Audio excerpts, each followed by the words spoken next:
Hi everyone, I'm going to react to Demon Slayer Season 1 Episode 5 My Own Steel.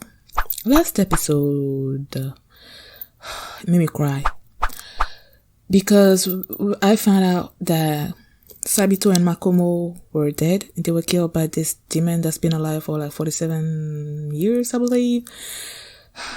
And there were other children. I think there was 13 total of Urokodaki's children that demon killed. And then Tanjiro slashed his head off during the final selection. So yeah, he's gone. And I'm pretty sure Tanjiro's gonna win this final selection. Like, he's gonna pass. And yeah, he's got a new sword that lets him kill demon like with a slash of the head, because yeah, the first demon he faced, he couldn't do that. He slashed the head, but the demon was still talking. And then Urokodaki gave him like a special sword that's supposed to do all that, made of a special metal.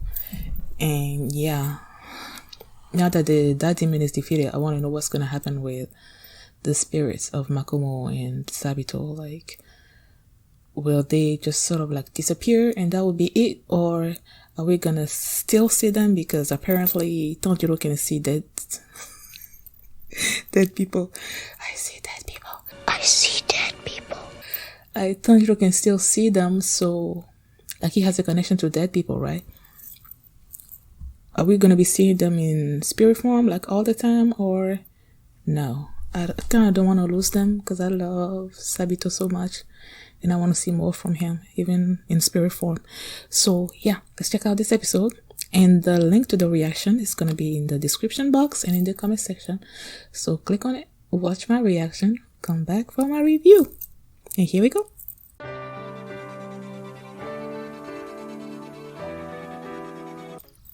Yo, there was so much information, like a lot of stuff in this episode.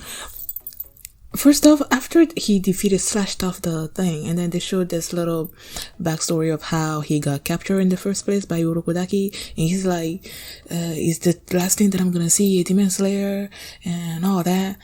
And I'm like, I don't care about you, why am I even seeing a backstory? And then they showed this little kid, like it was this little kid that got turned into a demon, ate his own brother, and like ate all those people, and then got slashed at the end there. So it's like, they said in a previous episode that they don't know how the demon thing started.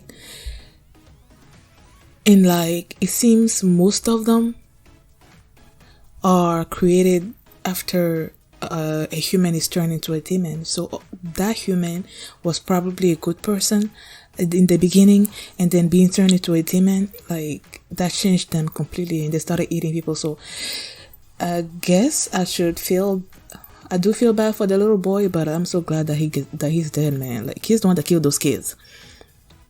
He killed Sabito. Like, I'm still upset with that. But yeah, now that he's been killed, they've been liberated, and there's Tanjiro saying that they're going back to Urokodaki, right? Because he's their father figure, I guess. They love him. So Tanjiro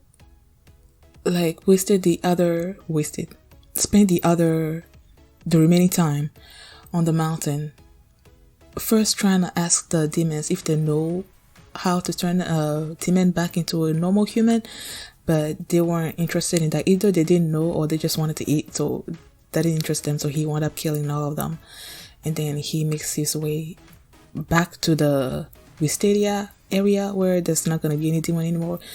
And then they say that after, like, there was like 20 people that started the thing, and it came down to only 5. That's what they said, right? Only 5. But I sort of counted 4, because you had the kid that just wanted the sword, like you had him, you had the yellow haired kid, you have the girl, right? But and then Tanjiro. There was nobody else there that I could see. So why was the guy that was like, the number of my children grew or something or other, why was he saying 5? Let me see. He says as many as 5 of them managed to survive, but we only saw 4. Like, where's the 5th one? Was he an invisible person? A human's invisible?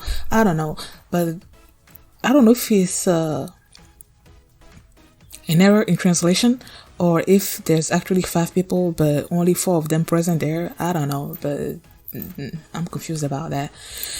And yeah, so 4 of them, I'm gonna say 4 because I haven't seen any 5th person. So you had the girl, right? You had the dude with the scar that wanted the sword. I feel like he is so... I feel like the reason why he's so adamant about having the sword and he was just being like uncontrollable or whatever until... Okay. I feel like the reason is maybe because a demon killed people important to him and he's just like so gung-ho about killing the demon so bad that he just wants the sword like right away so he can get started on it. But yeah, he was just... He grabbed one of the girls and then they were even... Their expressions didn't even change as he grabbed her. Like, and then Tanjiro was like, boy, stop it. Or I'm gonna crush your hand. And I'm like, yeah, he can crush your hand because the guy is super strong because he headbutted the demon, a demon felt it. So you know he's strong. And then he was about to crush it and he let her go. And then they're like, okay, they're gonna make them uniforms. Okay. And then they need to choose their ore for their sword. And then they bring out the ore. And then I'm like, okay, just pick one. But then Tanjiro was like, I can't see any difference in them. You can see a difference, huh? Maybe you can smell it? And then, yeah, he smelled something and then he picked something. Okay, I don't know how the others chose, but they must have chosen, right? Then they told them it's gonna take 15 days for the sword to be built. And then they give them these birds that they're calling Kasugai Crow. And the guy with the yellow hair, his was like a little bird, not really a crow. So I feel like the birds is based on the personalities, or maybe either the birds choose the owner or the owner choose the bird. I don't know. I feel like they are assigned based with your personality. Because the guy with the yellow hair, he was just like, even though I survive now, I'm gonna die later. Like, he's a pessimist. Or maybe he sees himself at this little small thing and that's why his bird is small. I don't know. And yeah, so they gave him the bird and then Tanjiro made his way home. And who is awake but Nezuko? And when she sees him, she just ran and just grabbed him. Then Urokodaki came out and then grabbed them. He's like, you came back to us, safe and sound. And I'm like, I felt so glad. And then they said the reason why Nezuko was asleep for such a long time was because that was the only way that she could regain her strength. Since she wasn't eating anybody. So my thing is, the demon eating people, is it just about regaining strength or is it something else? The point is, she has a way to like bring herself back up, regain her strength, I guess, without eating anybody. So that's good. Because I was wondering, like, if she doesn't eat, like, what would she eat? Like, I don't know. I was just confused about that a little bit. So I'm glad they explained it. And then,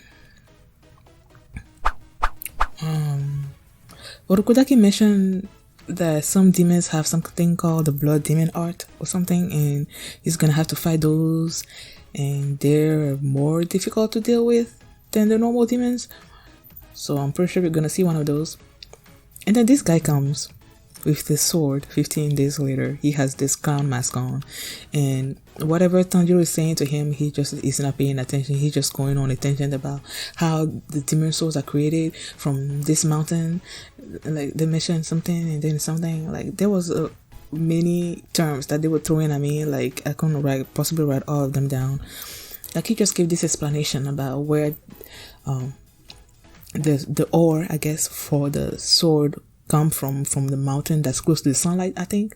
I don't know. And then they said that those swords can change color. And then when he saw Tanjiro, he mentioned the fact that he was a child of the sunlight or something. And he's like, no, I'm a son of Tanjiro and I don't know who the other person's name. His parents' name. They mentioned the parents' name. That's probably important, right? Yeah, so he said the fact that he had the red hair and the red eyes, that's what made him the son of the sunlight. And I'm like, okay, that's probably also a reason why like he has these special abilities, that he's strong in the smell stuff. But okay. They're saying that the color of the thing changed, that it might change to this red color.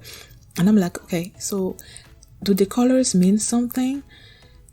And when he take out the sword and then he turned into this black color, and they're like, they don't see that color that often. And the guy was upset because he wanted to see some bright red or some other color. He was upset with the black. He didn't want the black. But yeah, that's what we got. And I feel like, yeah, the black color that we got right now, I don't think that's going to be the only color that sword is going to be turning into. I feel like there's going to be other colors that are going to show up, and based on the colors, the sword's going to have some kind of different ability. That's what I'm thinking. So yeah, and then the birds come in, and it's like, okay, you have a mission. There's this village, someplace where these girls are disappearing like every night, so you need to go and deal with the demon. Like when he mentioned that, I just thought of an episode of Inuyasha, I believe, where these people were disappearing and they were sort of like transported into this demon world with this demon that wanted like girls that he wanted to marry or something or other. I forgot that episode. Like what kind of episode it was? Like the number of what episode it was, but I remember that. That's what I thought of. That maybe they were being transported someplace. Or maybe they were just being eaten, because they were just walking and then the girl disappeared like in the next frame. So they're not getting killed right there and there. They're being transported somewhere and maybe being killed wherever they're being transported to. So yeah, that's Tanjiro's first mission as a demon slayer swordman.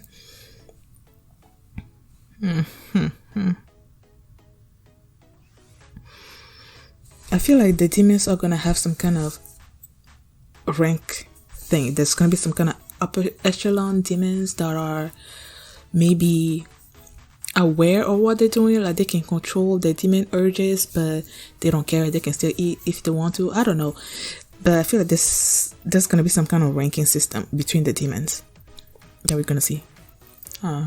Love this episode.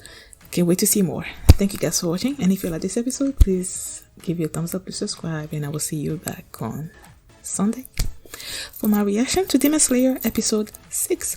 And if you want to see that reaction right now, you can do so by checking out my Patreon. You can also check out the full link to all my Demon Slayer episodes there as well. So thanks for watching, and I will see you on Sunday. Bye.